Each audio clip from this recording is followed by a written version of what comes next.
Hi, this is Lee from The Eclectic Goddess on eBay. Excuse me. I just wanted to do a quick short video on some items that I have listed on my eBay. This specifically is in my vintage paper listings, which is Ephemera. So I just wanted to show what I have. This is a Southern Pacific Statement of Earnings and Deductions from 1953. I'm not sure if you can see that. Some of them are from 54. Some of them are from 1953.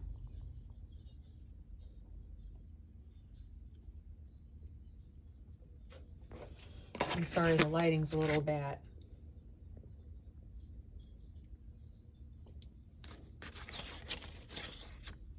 I will have the quantity and the pricing in my listing, which will be linked below. Thank you so much for watching.